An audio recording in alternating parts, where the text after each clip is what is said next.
Mr. Sheen, thank you so much for joining us today. It's truly an honor to have you here. Welcome. Thank you. Thank you. It's an honor to be here. I appreciate the invite. Thank you. You're known worldwide not only for your iconic role in 2.5 Men, but also for your, let's say, sometimes turbulent personal life, which is also described in your new book, a memoir, A Book of Sheen. So let's start with your new book and the story behind it. Book of Sheen is your first memoir. What actually inspired you to finally tell your story in such an open and personal way? Well, there was a couple of reasons. I first of all didn't want to wait so long that I forgot all the stories, and then I also needed some distance from a lot of that stuff, a lot of those events, a lot of those memories. I just needed some distance to have the right kind of perspective, you know, to tell them. And then in addition to those two elements, I got tired of hearing my stories told through the memories and the mouths and the eyes of others, and just knew that that I would finally have an opportunity to deliver those stories with their absolute truth, exactly as they occurred, and you know, have a chance to do it in a way where, you know, I wasn't presenting myself as any kind of a victim, you know, that I think I did a pretty good job of just complete ownership with all of it, and hopefully, you know, readers would agree or will agree in your country that there's a goodly amount of humor to support, you know, a lot of the stuff, a lot of the stories, you know. So actually, you just wanted to tell your story from your point of view. Is it right? Is it correct? Yes, absolutely. Yeah. I got tired of hearing different versions of my stories, you know. I understand. Maybe how would you describe your book? I think it's I mean it's a pretty standard autobiographical memoir-ish format as far as the chronology. And I'd like to believe that I've created an energy that allows the reader to feel like they're stepping into a movie. Okay. That's sort of, yeah. That was the point of view that I wrote it from. That I was really kind of seeing all of these things play out, all of these different, you know, timelines and events and memories and the various people involved. And I just I also wanted to write in a way that that felt engaging, that wasn't super complicated, that was inviting, that just, you know, put the reader at ease to settle in and just, you know, go on the journey with me. Yeah, I can understand that. Maybe the question is, how did the writing process help you reflect on your life? Were there moments which were particularly difficult for you? It was difficult in that I approached it from a very detail-oriented place. I mapped everything out, and as a result, I had an overall outline. Inside of that, I had mini outlines to work from, and then it was just about which stories connected to the next event or the next thing, that the next moment that inspired or motivated or just in you know, keeping the movie theme alive, kept the plot moving forward. And it was difficult just task wise. It was because I didn't use a ghostwriter. I just wrote the damn thing myself. And it was a real endurance test. It's the toughest job I've ever had. and I believe the most rewarding, but it was, as far as the content, writing about certain events and certain things, it wasn't so much about, oh my gosh, that was so terrible, that still hurts, there's so much shame. It was kind of this a lot of it was underpinned with this feeling or this realization of, what was I trying to prove? And I still don't have an answer for that. Yeah, but I would say that the book is really amazing, and also the writing style is perfect just for me. So thank you for writing that. That's very cool to hear. Thank you. Thank you for that compliment. That's so nice to hear. I have the version here. I have your version. Yeah. Right in front of me. Yeah, this is the Czech version. I'm sorry? I just said that this is the Czech version, just next to me on the table. We have a Czech version just beside. Yeah. Yes, I got the Czech version. Can you humor me for 1 second? Of course. Okay. So I'm just going to pick a random page. Go to page 139. And just read. Or the page number is going to be different. 139. Okay, so it's the. Let me see. Oh, see, the page numbers are different. So it's the last page of chapter 16, right? Is that how it plays out for you? Yeah, I'm there. Okay, so I'm here. Sorry, I should have marked this. I just came up with this now. So can you just read in Czech? Can you read that first sentence? Krátce na to Oliver zavolal Glenys a řekl jí, že než se rozhodl, musel si mě trochu proklepnout. Ozval se Penny z Fierceové, jestli by nemohl vidět slepou zuřivost. To samé udělal také s Davidem Seltzerem a jeho filmem Lucas a nakonec i s Johnem Hughesem a jeho Volným dnem Ferrise Buellera, který tou dobou ještě nebyl v kinech. Is that, I don't know if you understood my, or the Czech version, or if that's a different part. Yeah, but that's... No, because I was going to then read it in English and just see if it was the same thing, or how much of it has to be altered or rearranged or reconstructed. But I don't know that we're on the. I don't think I'm on the same. But you can definitely read it in English. I mean. Well, I told him if I didn't throw caution this time, I might never get to experience the consequences of autonomy and the freedom of risk. Is that how yours started? It was something different, but yeah, the English version was... You know what? I'm gonna just put that over there, and we'll just stick to the plan. We'll stick to this one. Okay. Apologies. Sorry about that. No. Thank you very much. That I didn't plan in advance. Anyway, carry on. Book of Sheen is now available in bookstores in Czech Republic. What do you hope Czech readers will take away from the book? I hope that they are able to, if they came into it with a lot of preconceived ideas about me or the things I've done, or how they've been described, through the lens of others to them over the years, I hope that they feel that they're finally getting the absolute truth about what happened with a lot of this stuff. I hope they come away maybe inspired or it's interesting because you can't really have an expectation of how people are going to respond to a book, how it's going to speak to someone.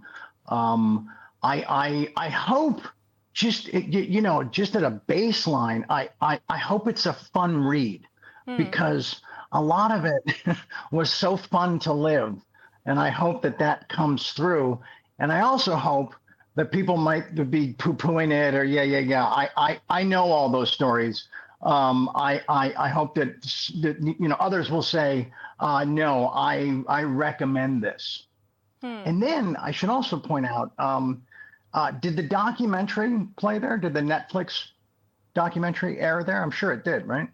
Yeah, there is. I already read it in the newspapers, but to be honest, I haven't seen the documentary yet, but I hope so that in the future, yeah, I'll watch it. Sure. For people that have seen it, and the documentary is terrific, they did a great job, but I was really just involved in one piece of it, my interviews. I mean, yeah, the archives and the research and all that, but the book goes further than the doc and is a lot more personal, is a lot funnier. I think it's just, I think it's a more elevated presentation into my life, you know. In your memoir, you talk openly about your struggles with drug, alcohol, sex addiction. What was the most difficult time for you and why? Most difficult time, one would think that it was more about the drugs, with the crack cocaine and all that madness and the pills. But believe it or not, it was really the drinking that was the one that really put me into a place that I was at times thinking I would never emerge from. And I used to, and it's covered in the book that I used to make fun of people I was in rehab with that were there just for booze, until I became a guy who committed just to booze and saw the depths that that stuff can take you to. So that was literally the hardest one to really get inside and come to terms with and decide that, make a choice that it was time to just, live life without it. Yeah, it must have been very tough for you. Could you tell me what was? If I could just interject. They always say alcohol and drugs, and I just think they're all. I think it's all from the same vat, Yeah, I understand. Could you tell me what was, in your case, a turning point? I mean, what exactly forced you to seek a medical help? Because you were fired from the 2.5 Men, So, or what was the turning point? Sure, I would have fired me too. Just saying, because it was a lot of it was unmanageable, to put it mildly.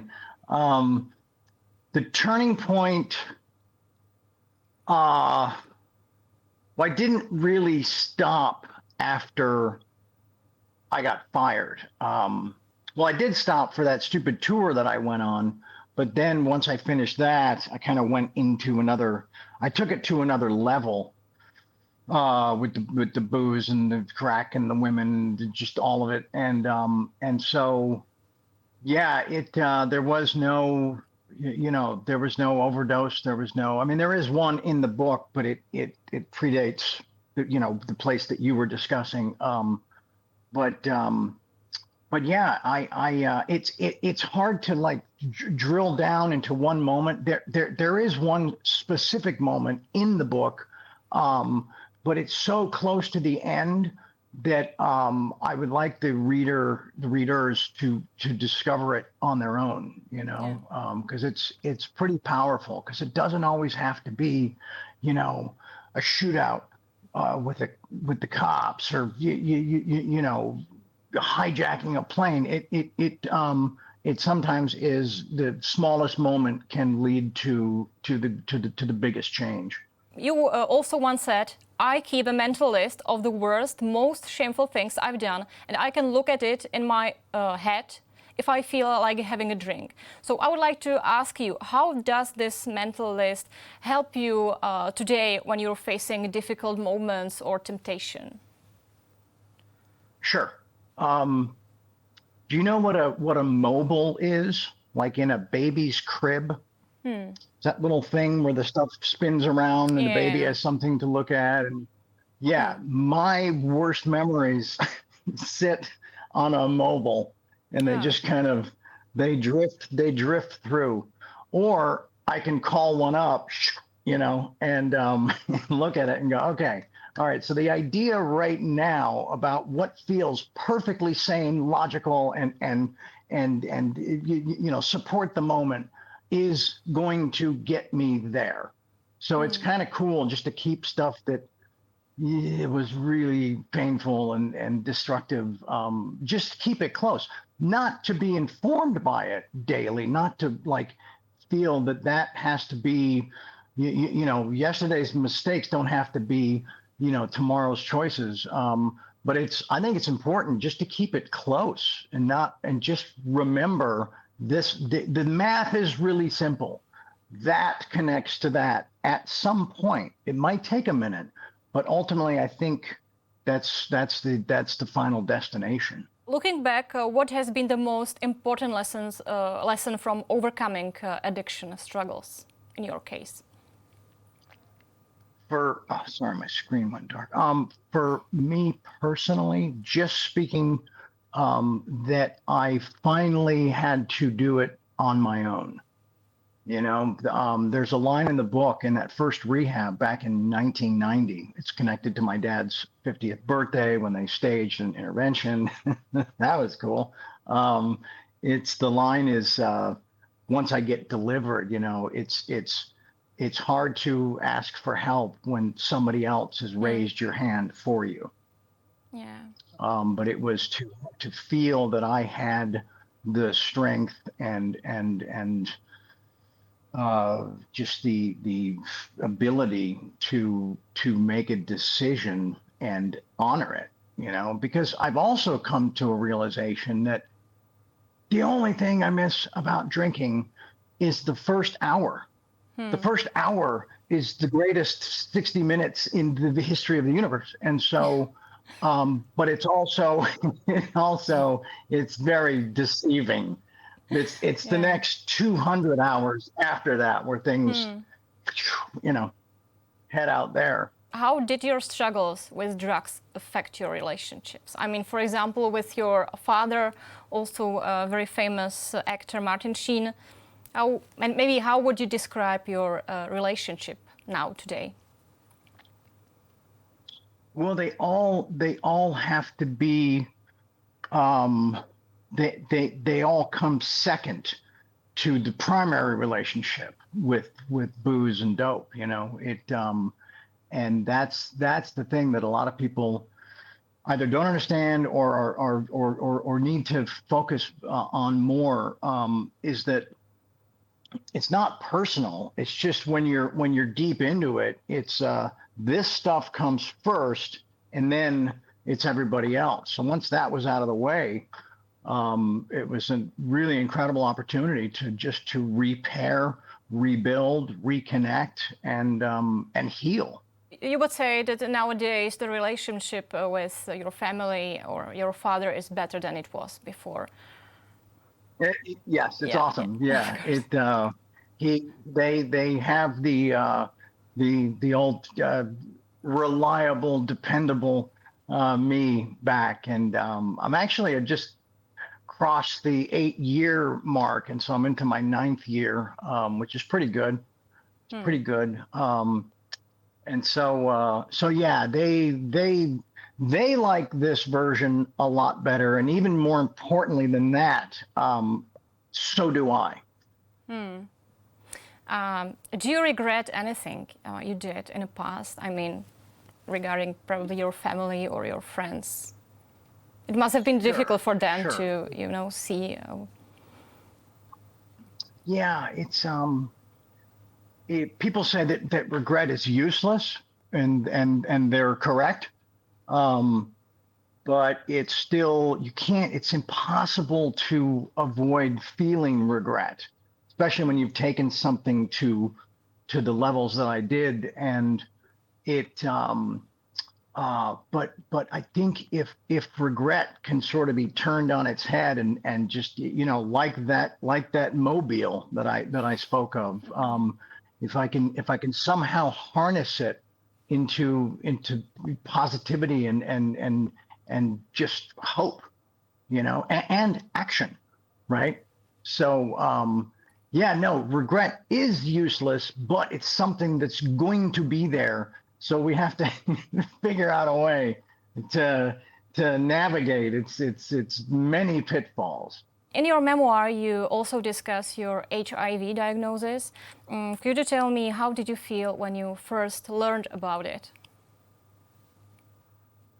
The line in the book, I don't know where it came from, but it really, it's one I'm kind of proud of. I'm going to let the reader discover it, but it was a relief, because how I was feeling going into the hospital, I was convinced that I had something terminal, that they were going to uncover, dead liver, a hole in my stomach or something in my spine or my brain, or just that I would have to be getting my affairs in order. So when I heard that, I knew it wasn't a death sentence, but it still came with a host of just other deeply concerning realities. Yeah, I can understand. It's in the book, and the way it's laid out in the book, I think really kind of tells the story and presents it in a way that I think does a better job than I'm going to do sitting here right now, I would like to ask you, have you ever visited Czech Republic? If so, what was your impression? And if not, are you planning to? I would love to. I've been so close, because I've been to Germany, I've been to Austria, I've been to Hungary. Oh, really? I haven't been to Poland, so it's like I'm all around you guys. And no, I was at your border like 5 or 6 times. No, I've never been, unless I was on a layover. But as far as like going there, hanging out, having experiences, no, that is something that I would really look forward to. Yeah, I would definitely recommend you to come to the Czech Republic, mainly in Prague, because it's a really beautiful city with a lot of historical monuments. So yeah, maybe in the future. Sure. Yeah. Am I pretty well known there? Do they know me? Yeah, of course. Okay. Mainly for the series 2.5 Men, but also for your film roles. So yeah. I mean, like, right on. The whole Czech Republic knows you. So it would be a welcomed arrival. Yeah, of course. Okay. Of course. Right on. Yeah. Right on. Good to know. Yeah. 2.5 Men made you famous worldwide. What does that role mean to you today? It's it has many shades of feeling and recall. It that's a regret. You talk about regrets. I just wish it had ended differently. I felt like I shortchanged the fans. I shortchanged, my cast and crew and the creators and all of that. But I spent my 50s apologizing, and I turned 60 in September. So, I just got to keep moving forward. But it's the show is more popular now than when it was on the air. And it's a trip, because people come up, and the age demo is such, it spans nearly a century. So many people have stories about the people they used to watch it with, like a granddad or a parent or a sibling, and even, you know, I get a lot of stories of people thanking me for the laughter in the hospital their loved one rejoiced in before they left the planet, you know. So it's kind of a trip. It's not always like, hey, I love that joke. It was like, thanks for you know, helping somebody transition to the great beyond. And it's like, whoa, we were just making a comedy. So yeah, so it's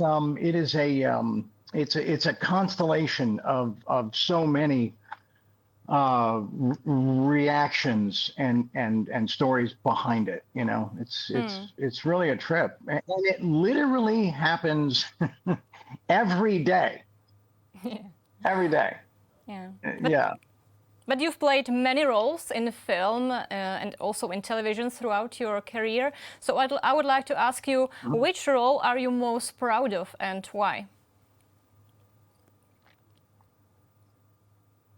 Well, I think I did some pretty good work in Platoon, and just for that time.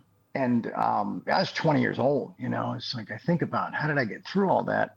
I mean, there's a couple of moments that I'm proud of in that. As far as an overall film, I think the one that people enjoy the most, and at least here, is Major League. And it's turned into a multi-generational film experience, especially for, you know, it's our national pastime, you know, and so that fathers who saw it as a child introduced the film to their children, and I've actually met people who saw it as a child and then showed it to their kids. And as old as that makes a guy feel, it's still it's you know, it's a welcomed delivery, stories like that, you know. One last question: are there any upcoming projects or roles you are excited about? Yes, I mean, I wish I had something concrete and specific to say, and I'm doing this with this studio or this. No, there's nothing like that. But the good news is that I'm reading the best material I've seen in 20 years. I'm meeting with people that are making films and TV shows that I would, you know, that I support and I'm a fan of. So it's I think the worm has turned or is turning, and I'm excited for whatever's next. You know, I think it's I just think that the next chapter, because we're talking about a book, the next chapter is going to be an exciting one. Of course, I wish you a lot of success in the future. So, Mr. Sheen, thank you very much for joining us today. It was really a pleasure for me hearing your story and also learning more about your life and career. And we wish you a lot of all the best for the future. Thank you so much. It was a pleasure to be here, and I hope anybody who buys it gets the book. Has a fun time on the journey. Yeah, I think so. So once again, thank you very much. Bye. Thank you very much. All right. Bye-bye. Bye.